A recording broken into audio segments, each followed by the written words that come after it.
We're here today with Tom Delia of Keller Home Loans. So Tom, one of the questions we get a lot from consumers is, can I buy a home if I have medical debt? Can I buy a home if I have both of those debts? So how does that kind of work when someone's getting pre-approved? Absolutely. So that's a great question, Joe. A couple things that a lot of the consumers have right now are both of those, medical and student debt, right? And it is a big issue here in our country. So simple answer is yes. Okay, you can be qualified as long as you hit the parameters that we do have with our loans. And those two types of debt on your credit report, you can be qualified. Okay, so let's start with student debt, for instance. So student debt, that's been a hot button topic, obviously, for numerous reasons, right?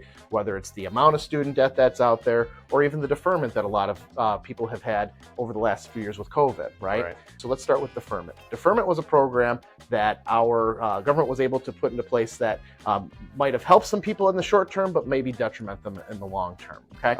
And so the student loans at that time were put in deferment, meaning they didn't have to make payments on them at that time, to give them a little bit more breathing room in case they had an issue with their job, their income, while they were going through the COVID shutdowns that we had, okay? Well, a lot of those have expired now. And so they have been sitting there, but during that time, with having those deferments and not making those payments, the debt was still there.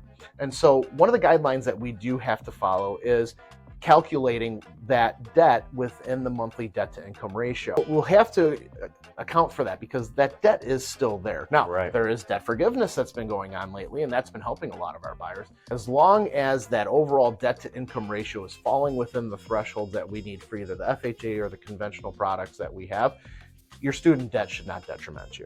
Okay. What about how's medical debt work?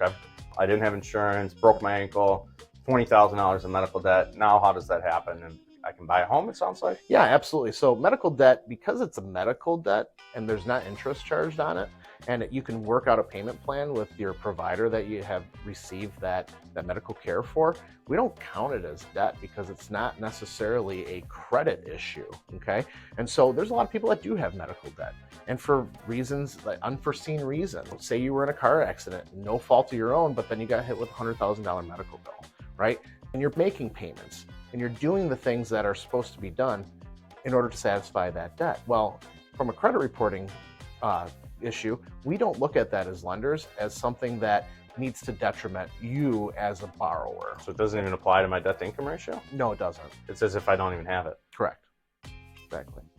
I mean, that's awesome. Yeah, absolutely. That's great. One of the things that we want to make sure that we're doing as lenders is identifying all the options that are available for our borrowers. Whether it's student debt, medical debt, as long as we're educating the borrower on what they need to do in order to make sure that they're getting qualified for that loan and understanding what is behind their credit report and what debts do hurt them versus which ones don't, that's going to be giving you as a borrower more opportunity to understand, what you're getting into when it comes to buying a home and then ultimately realizing your home ownership dream.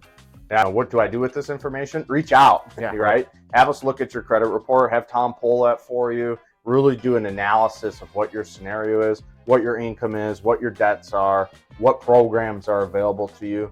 I just want to take any assumptions. Reach out, have an analysis done on your situation. That way we can see whether or not we can help you. And if we can help you, great. If it's a path on how to get to ownership, start to get that into place so you can start those initial dominoes. So reach out today, talk to Tom. We'd love to speak to you more about achieving the home ownership dream. Thank you. Thank you.